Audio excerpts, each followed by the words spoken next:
Team sideline. It's grind time. Yeah, we on the sideline. Hello, my friends. Welcome to this week 5 edition of Sideline 2023. I'm Chris Porter. We start in the nation's oldest city where the St. Augustine Yellow Jackets hosted the Barstool Trail Bears. The Bears looking to extend their win streak in this series to 6 straight. Director Chris, let's roll those highlights. This is one of the best rivalries here on our first coast. Picking up in the second half. Jackets up by 3. Here come the Bears. Riley Trujillo rolls out to Connor Wynn, who says, I want the win. Meet him in the end zone. That's where it's going down. The Bears take the lead. The Yellow Jackets now with the ball. The game knotted up at 17, and Dylan Cook has something cooking to Carl Jenkins Jr., who's stunting like his daddy. Make reservations for 6. Oh, Jackets up by 7, but the Bears aren't done. They hand it off to Lathan Biddle, who's just powered his way into the end zone. We're tied again. Late in the 4th, St. Augustine with a quick pass. Dylan Cook to Miles Simon says, all I do is score touchdowns. Yellow Jackets take a 34-31 lead. The Yellow Jackets remain perfect on the season, snapping that 5-game losing streak to the Bears. They won a final 34-31. I mean, obviously, having a really talented team, I'd be mistaken if I didn't first say that. And full of kids that work really hard. Just play, just go hard every play, be physical every play, be disciplined every play. It was a big team win, it's a team win every week. So that's all we try to do is get a big team win every week. Coach Sean McIntyre and the Creekside Knights playing host to the unbeaten Mandarin Mustangs tonight down in St. Johns County. Mustangs down by 1, but not for long. Tremel Jones to Ethan Sherman, and Sherman says, I'm weaving in and out of traffic with some fancy footwork. 22-17 Mustangs. Late in the 4th quarter, 4th and 3, Sean Ashtonfelder calling his own number, but did he get the first down on 4th down? Yes, he did. Oh, that would set up this. Ashtonfelder to Erdos Topfer, 8 yards out. The Knights take the lead, 23-22. One last play for the Stains. Comes up short as Creekside is going to knock off Mandarin from the ranks of the unbeaten in a thriller, winning a final 23-22. Yeah, game-winning touchdown for the team, man. Those boys, I just finished it off, but you know the boys did that all. We prepared for this. That's a great football team, and unlike years in the past, this year we played 3 really tough teams at the gate. We've never had a schedule like we've had this year where the teams that are lined up front to back are tough, really tough people, ranked in the state and undefeated, and preparing and sharpening, iron sharpens iron. And that is our motto right now. Like, we just focused on one play, and that's all we did.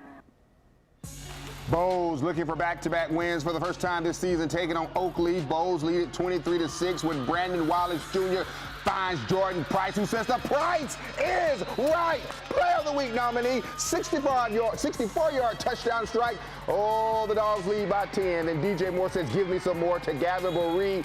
30-13 Bowles. Oakleaf not letting up. Brandon Wallace Jr. stunting like his daddy to Price again. Yes, the price is right. One more again. The Knights in the end zone yet again. But they were not done, because here comes DJ Moore. Pump fakes, lays it out there for Chase Collier. Woo! You fancy, huh? Bowles back-to-back wins as they blasted Oakleaf 44-28.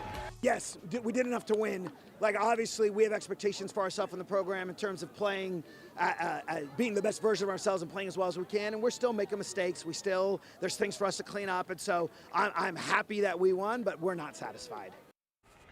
In Lake City, the Trinity Christian Conquerors trying to bounce back after losing the Bowls last week, taking on Brian Allen's Columbia Fighting Tigers. Polk finds Amarion Jones.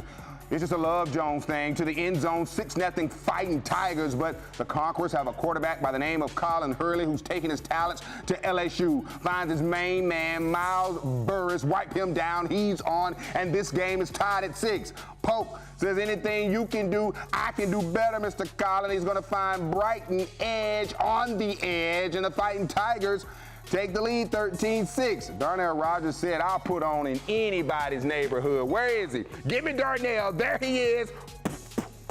Powered his way into the end zone, and we're tied at 13. Conquerors up 20-13. At this point, the Fighting Tigers trying to do something, but Mr. Jake Jones says, give me that. They called that a pick 6. Player of the Week nominee, Trinity Christian, bounces back, winning a final tonight 27-13. A lot better now. now that it's over. And the last few minutes were tough, you know. But kids played well, hung in there. You know, we got some big first downs, and defense played great. You know, second half we kept them out of the end zone. So really, you know, we turned the ball over, but they turned the ball over too. So I think we got the upper end of it.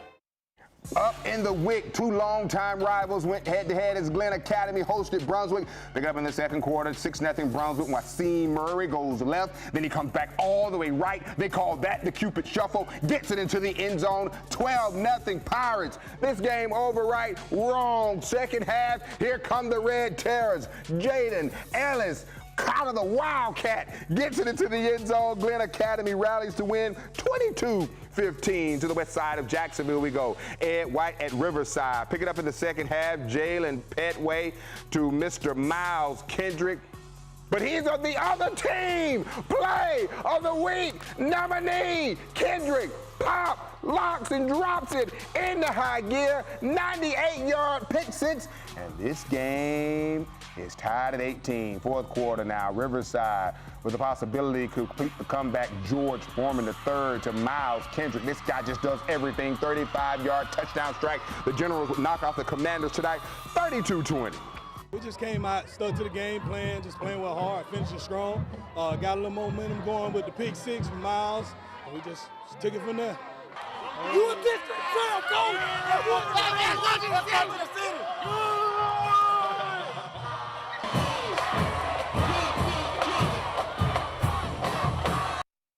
Oh, the Generals celebrating, and why not? Trinity Catholic made a visit over to the graveyard to take on the Vikings. The Vikings trying to bounce back after losing last week. Player of the Week nominee, Tyron Randolph to Jars Andrews.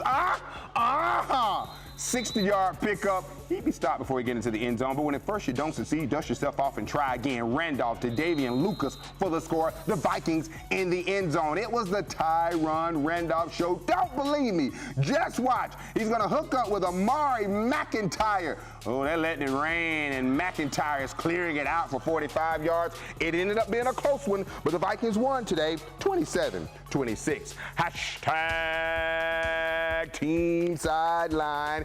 Oh, you know we love it when you show your school pride by posting your photos and videos on Twitter and Instagram using the hashtag Team Sideline. We can't be everywhere, but we can be if you do just that and post those photos. And we've got many more stops to make. Band of the Week, Cheerleaders of the Week, Play of the Week, Hit of the Week. You're watching a Week 5 edition of Sideline 2023.